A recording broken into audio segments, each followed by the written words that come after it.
Hey, everybody, it's Scott Steen with winnersandwhiners.com coming to you with the Wednesday edition. It is what day is it, Scott? I'll let you do it. It's your signature thing. I'm not taking it from you. It is hump day. It's the hump day edition of Today in Sports Betting, part one, and that means the NBA is on tap. Woohoo! Two more playoff games. The relentless schedule continues one day. We're on a schedule of one basketball game tomorrow. Are you excited for that? You got one game on the card. Yeah, you knew it was going to happen eventually. You knew it was. Mathematically speaking, it kind of had to happen eventually, unless every series went to 7. So, right. Yes. But we can get into the Milwaukee game and that whole debacle in a bit. But, yeah, a couple games on today's card. We were talking about before we went on air. The lines seem to be I can't believe it. It seems like Vegas is making sharp lines. Can you believe that? I really didn't see that coming. Just like Archie Bell and the Drills, they're doing the tighten up on the lines. Shout out to everyone over 50. Yeah, they're starting to, especially with these totals, they're really starting to kind of find their way. Even the lines yesterday in the games I thought were pretty close. Now, I know that the Lakers wasn't really much of a sweat at the 4.5, but the game was really close until the Lakers went on that run in the fourth quarter. Well, I was going to say, except it was close. It was tied. I'm saying if you're just looking at the box score, you might think, "Oh, it wasn't that close." It was very close. Yeah, we had a brutal day on the premium side yesterday. We had we had You had the Heat team total over, which you told me. Oh yeah, we had the Heat team total over. They sunk us twice. They scored they had a terrible first quarter. They were able to come back from that, sitting at 53 at halftime, which is, you're okay. You're in the ballpark. You've free throws at the end. They were awful in the first quarter. You think everything's rallied from your 19-point first quarter, right? And then they come out after halftime, score 6 points in the first 6 minutes, and that pretty much sunk us. So yeah. And I know personally for my play that I ended up giving out a future in the NFL because I didn't like anything on the card. I kind of regret it because my favorite play on the card that I did not take was the Rockets under for the game, and that was an easy cash as the second half turned into a crawl. But so a little bit of regrets there, but not really. I wasn't a fan of anything on the card, and I know that I personally took the Heat -5.5 once Giannis was officially announced out. It turned into a bigger sweat than I thought it would be. Props to Milwaukee for putting up a valiant effort. But at the end of the day, you're missing Giannis. I can't believe it. The Bucks, after everyone on Twitter was saying how they were better without Giannis, they couldn't pull it out. Are you shocked? I couldn't believe it. They get off to a nice start, and then for the first 15 minutes of the game, they looked great, and then the Heat were like, "Oh, by the way, we're going to win this game." Now it's scored them by double digits in the second quarter, and you're thinking, "Oh, they'll probably blow it open in the second half." I mean, did not happen. Milwaukee kept it close, but Miami had too much firepower late. Middleton fouled out late on that questionable situation with Adebayo where he pretty much just stiff-armed Marvin Williams, and they didn't call an offensive foul there. And apparently he stiff-armed Marvin Williams into retirement because he announced he's retiring today. So, Heat ended up getting me some money. I'm assuming everybody backed Miami once Giannis was announced out. But the lines themselves, pretty spot on, and I feel like we're both still shocked Budenholzer has a job. Yeah, well, so far so good. It hasn't quite been 24 hours, but it's I think it's coming, my friend. Then we had we had the Rockets, plus, I think we had +5 at that point, and they fall apart in the fourth quarter. We have the Chicago White Sox. You can't even blame Westbrook for that fourth quarter collapse, which is the upsetting part. Yeah, I know. He was good yesterday. Westbrook was actually good. They're up 4-2 in the eighth. They end up losing. So yeah, tough day on the premium side. As I often tell my premium subscribers, sometimes we deserve a better fate, and we did yesterday. But you know what? That's why we trudge on today. So let's take a look here at the Raptors and Celtics. Scott, this is one of those lines we've talked about where they have definitely tightened it up. It is Boston is the favorite now by 3.5, and the total has finally been reflective of the way these games have been played. It now sits at 209.5, evenly juiced to each side. So the fun times are over out there. Taking the better team in this series, at least at plus money, and having those totals be up in the 216, 217 range when they're scoring about 200 points. So what are you playing here? I was going to let you go first. I was kind of curious what you were going to say. I know that initially I was thinking I said before the series I had Toronto in 7. Do I think Toronto's going to win Game 6? Truth is, I thought they might, so I was looking at the 3.5. But then I found out Ibaka's in a walking boot, and he might not play. And he said that his ankle got worse after the rest on Tuesday. And I know Ibaka's not a starter on the active roster. He's been one of their best players in this entire series. Yeah, and Gasol has pretty much disappeared.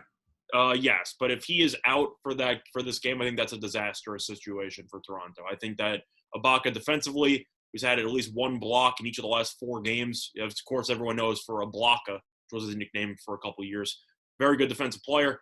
He provides a bit of a spark because he can shoot from the outside, mostly because I think Marc Gasol has been the most useless player in this entire series. And I was hoping that Toronto would take him out and potentially go a little bit smaller, move Ibaka into the starting lineup, maybe give Boucher more minutes, something like that. I think Marc Gasol has been the main problem for this team in the series. And now if Ibaka's out, you kind of have to play Gasol, and I'm not really a fan of that situation. So I was leaning to Toronto, but Ibaka's not 100%. I kind of have to lean Boston. I'm not happy about it. I'm going to go back to the totals. Well, Scott, I'm going to pull a hero play here, my friend. You're going with the over.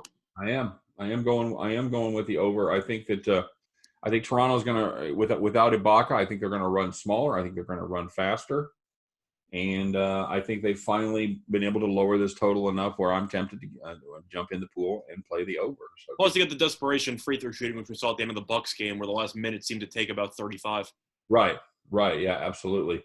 But so, I think that the line is low for a good reason, of course. Ibaka, that's the one thing, though, is that you have to look at Toronto and how awful they were in the first quarter.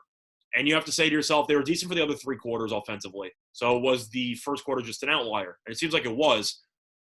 I think you will have to agree with me, though. Marc Gasol is just not getting it done. They have to start considering going smaller with Boucher at maybe center, or doing something like that, moving past even Siakam maybe to center. They got to try something because Gasol is just not doing it. They got to play faster. I agree. I think they have to play faster because Boston's half-court defense has been just clamping them down repeatedly. So I agree with you. I think that Ibaka, who I wanted to be starting center over Gasol, so that might hurt if he doesn't play. I think you have to cut Gasol's minutes because Gasol is killing them offensively. Yeah. So I agree with you. I think that there is some value there on the over. Yeah, you would think Nick Nurse would realize that. I think he will. I expect to see a very small amount of run on Gasol in Game 6 because defensively, of course, he's very good, but Boston still put up 110-plus points in Game 5, and offensively, he has been useless the entire series. So I don't really know what Gasol is doing out there besides providing a veteran presence. I think you got to reduce his minutes. That's just how I view it. Yeah, the Raptors have to get off to a good start here. They have pretty much sunk themselves in the first half of a lot of these games and then giving themselves a hole that they're unable to climb out of. You just can't put up 11 points in the quarter, Scott, and expect to be competitive. They put up. I watched it. It was hideous. I saw Gasol miss a bunch of open jump shots and layups, but nobody could hit a shot. Marcus Smart properly got named to the first team all defense. Props to him. He definitely deserved that. Tyson's been very good defensively. Jaylen Brown and Tatum are 2 of the most underrated wing defenders in the league. And at the end of the day, if you're going to run pick and roll and you're going to try to stretch people out wide from the three-point line, you're going to need somebody better than Marc Gasol shooting jump shots. That's how I view it. Yeah, absolutely. Yeah, they put up 11 in the first quarter, 35 in the first half. That ain't going to get it done.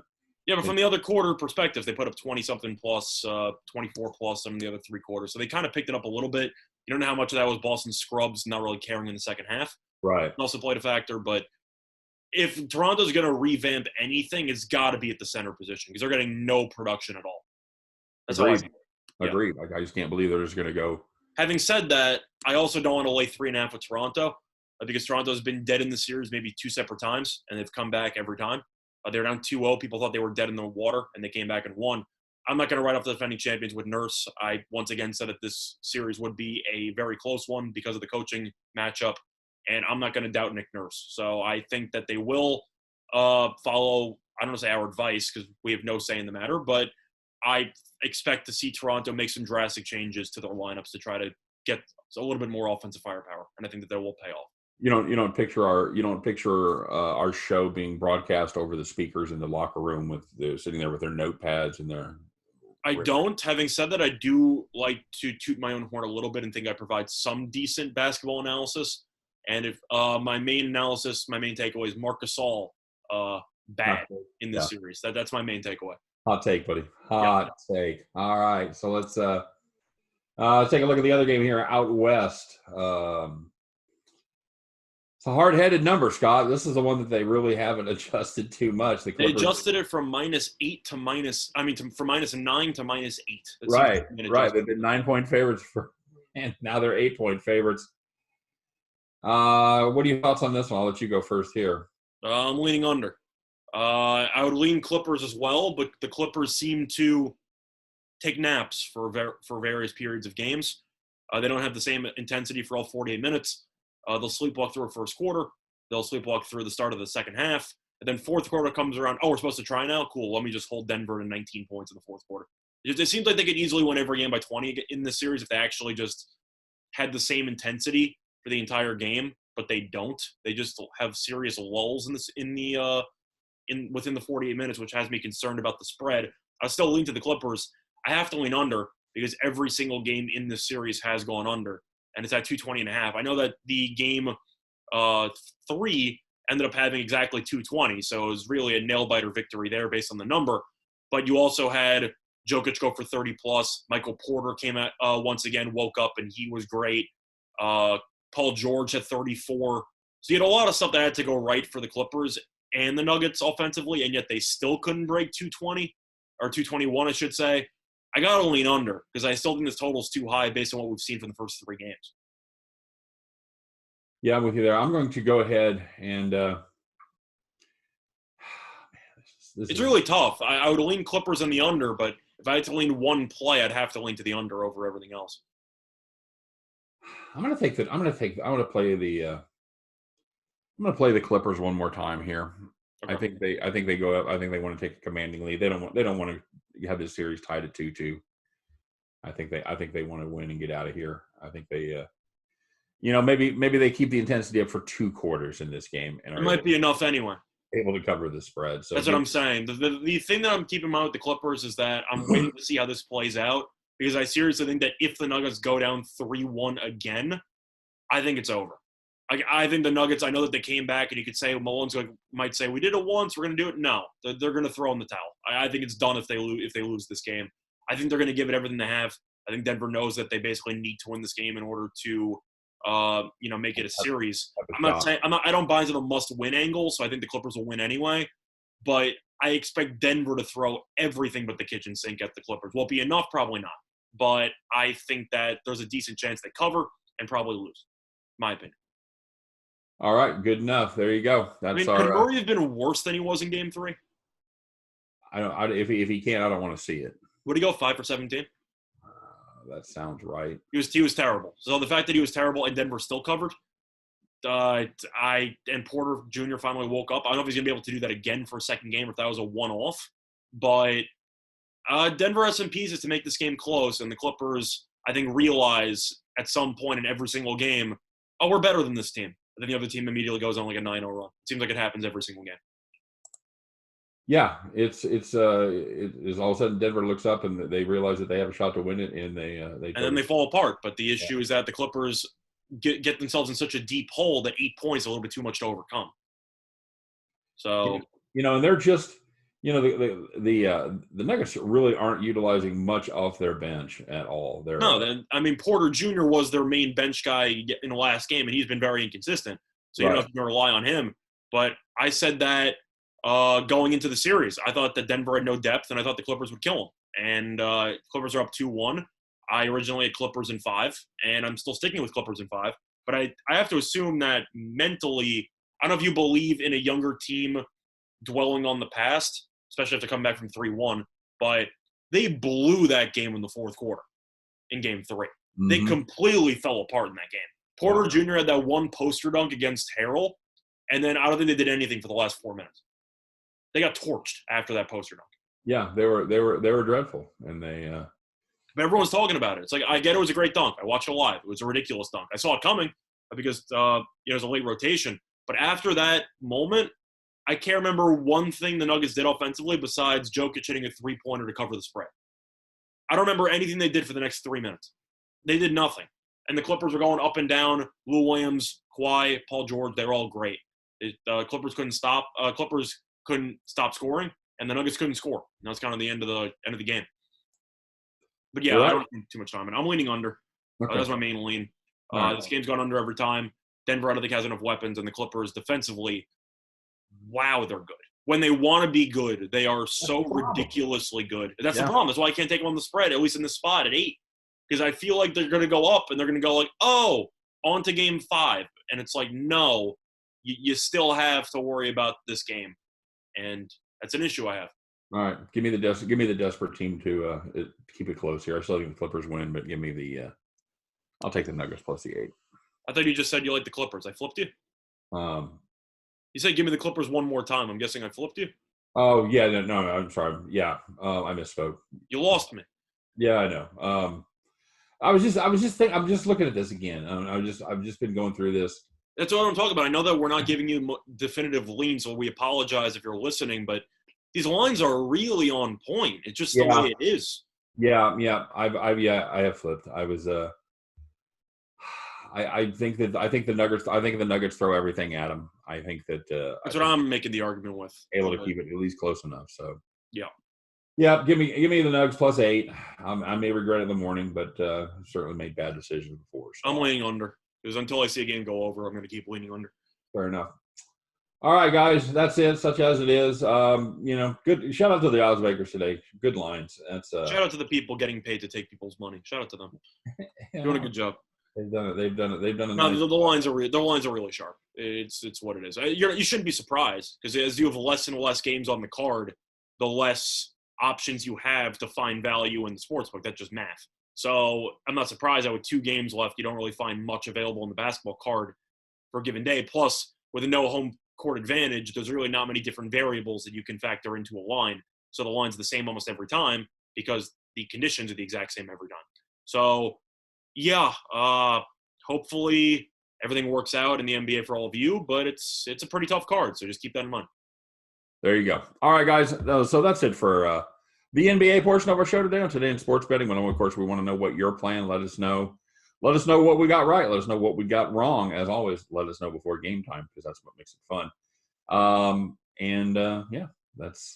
That's the show. We'll be back and do it again tomorrow. We'll have one game to cap tomorrow, so that should be fun. You think this was a blast? Wait till we see and do it on just a single game tomorrow as the Bucks were sent home yesterday. So for myself, for Scott Reichel, for all of us over here at Winners and Winers, don't forget to stop by Winners and Winers. Check out deep dives into every single game every day. You get another opinion over there.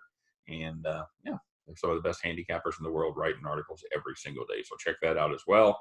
But for all of us over here at Winners and Winers, for me, for Scott, we appreciate you guys stopping by. As always, good luck on all of your plays today. Stay safe, stay healthy. We'll see you tomorrow on Today in Sports Betting. Bye-bye.